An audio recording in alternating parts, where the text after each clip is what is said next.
Hey everyone, it's Keely here for Soy and Shea. Thank you so much for joining me for today's soap making video where we're going to go make the second of the locally inspired soaps. And this one is called King's Gold. Now I have actually made this soap quite a number of times. It's featured in the advent calendar and I do have a couple of little special packs around in the shop with this soap in as well.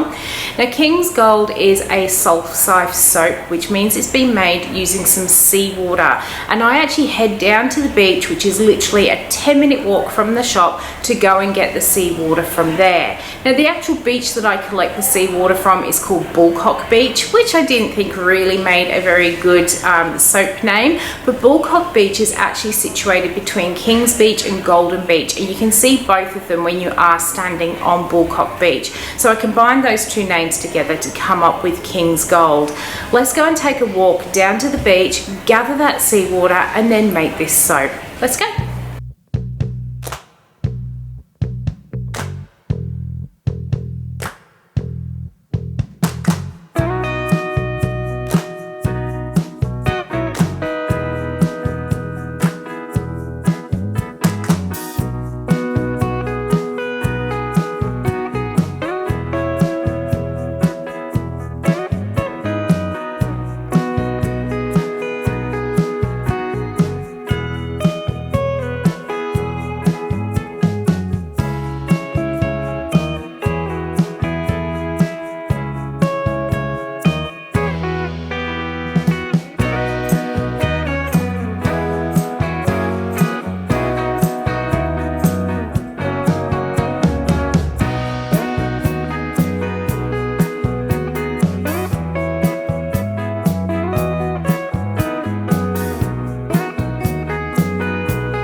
Alright, let's go back to the shop and make some soap. Alright, we are back into the shop and we've got our lovely seawater in here. It was a really good day for collecting the seawater because it was nice and calm. If I go down when the water's, you got little bits of waves and stuff, usually I have to put this through a little bit of cloth just to capture any bits of seaweed, bits of sand and that sort of stuff that might get caught up in the water. But because it was so calm, there's no little floaty bits in here, so I'm not going to have to actually filter it like I normally do. It's not essential, it's just something I do. The natural pH of soap will actually stop anything from growing in here. I just like to take those bits out.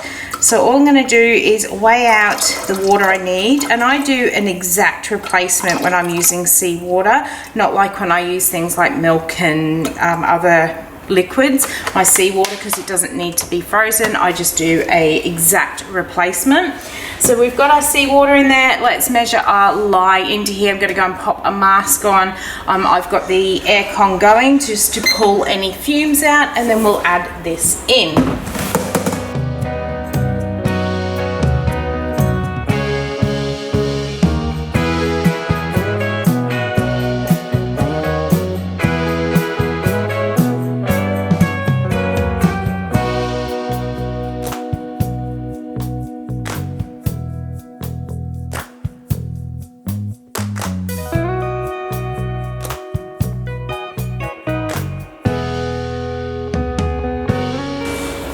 Okay, now that I've got all that mixed in together, I've got my lid on it just to stop the evaporation and those fumes coming out. I'm going to go and put this into a place where it can cool down, and we will make our soap very soon.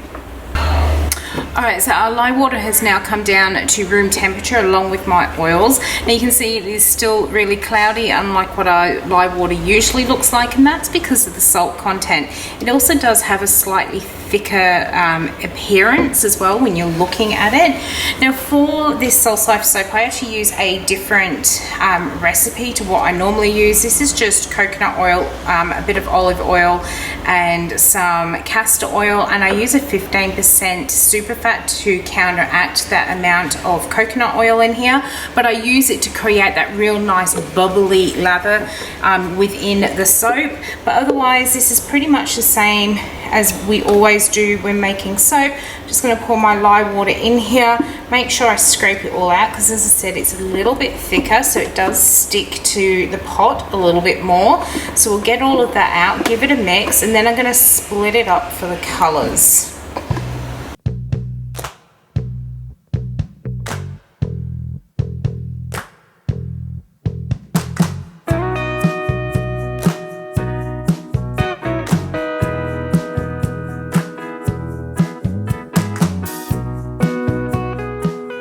Alright, so I mixed it so it came to just to emulsion, so we have time to mix up our colours without it thickening on us too quickly.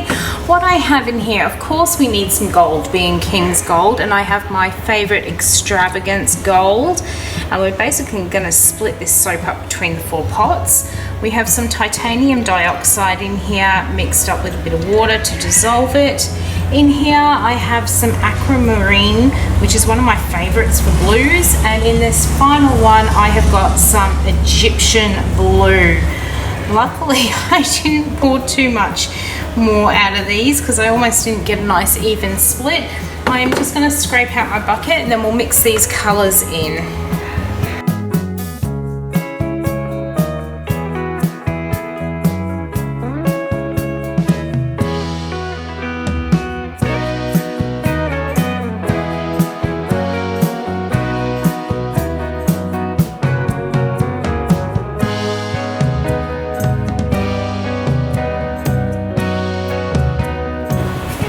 Now, unlike the Noosa Sands soap that I have also done, where I went for some paler sort of beach colours, this time I have gone for some really bright, vibrant colours. And that's because Caloundra is a much more sort of family environment that's full of lots of fun, bright, cheery things. They're just two very different sort of beach destinations. I would say that the Noosa is more for couples or older families, whereas Caloundra is definitely for the younger family. So that's why I've just kind of gone for those sort of brighter colours. So I'm going to get all these mixed in, and then I'm going to add in my fragrance, and I'm going for one called Ocean Mist, which I've had from off of Scent Method, and I'm really hoping it's going to work. This isn't the first time I have made this this soap. It is, as a spoiler, it is in the advent calendar for this year, for 2024, and I actually made it in a slab mold, and when I did it in there I used Shoreline from off Aroma, but I had this one in from off of Scent Method.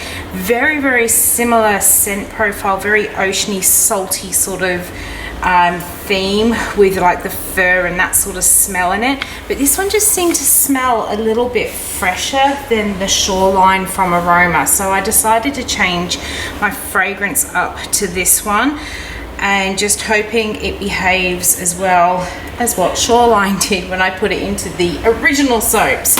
Too late now, it is in. Let's get it mixed through and keep our fingers crossed.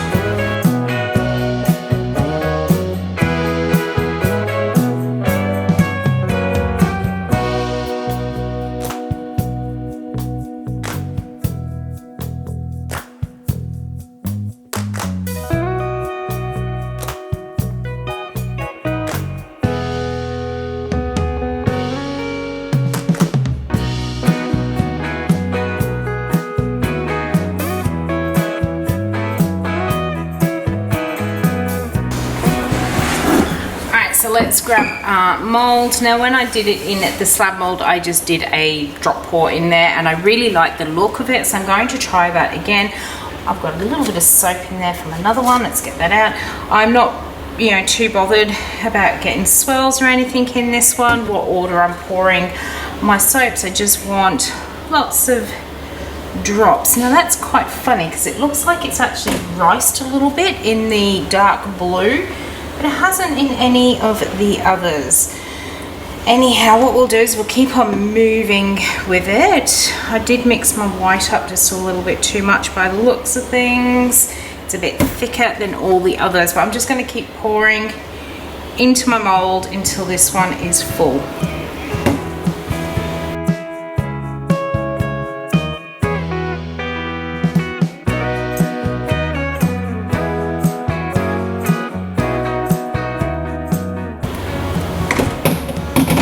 was actually quite a big clump of ricing in there, so I decided to get that out of there. The ricing is not actually dangerous in any way, shape or form. It is just an aesthetic thing. You know what, sometimes when your soaps actually rice, it's quite nice because you get this sort of natural exfoliation through the soap. And I've actually had people say to me, can I have more of that soap? I really like the exfoliating. So there wasn't any in it, and then I remember that the fragrance riced, and that's what they're actually feeling in the soap. But it's not dangerous, doesn't irritate or anything like that, so it's not always a bad thing. It's just annoying when a fragrance rises.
So I really like the way the top is looking, so I'm just going to do some very simple swirls. That sounds really weird. I like the top, but I'm going to ruin it. What I mean is I'm not going to put my spatula into it too much and then muddy the colors. I want to keep those colors quite defined so we can put some really nice swirls just across the top, and just going for a very simple figure 8 pattern across the top. Sometimes when I do designs like this, I then actually really mess them up by getting the spatula and trying to level them out across the top of the soap, because sometimes I'll end up like a really tall piece here and then a dip down here, and I try and, you know, even out the soap to get a nice even soap bar. But I have to be careful when I've got a design like that, otherwise it gets really muddied. Now, to finish this soap off, I'm going to use some of the gold cellulose beads from off of Heirloom. I really don't have many of these left. I did say in my last Christmas video that I need to order some more, and I definitely do after I make this soap, especially seeing as my sort of local range of soaps are going to be pretty much a permanent thing in the range, so I will need more of these beads. So let's get all the bits that are stuck to me on there. And there it is. That is King's Gold in the mold. I'm going to leave this one set overnight, and we'll be back shortly and we'll see what beautiful swirls we're going to have on the inside. Alright, it is time to cut into King's Gold, and look at those colours. Absolutely gorgeous.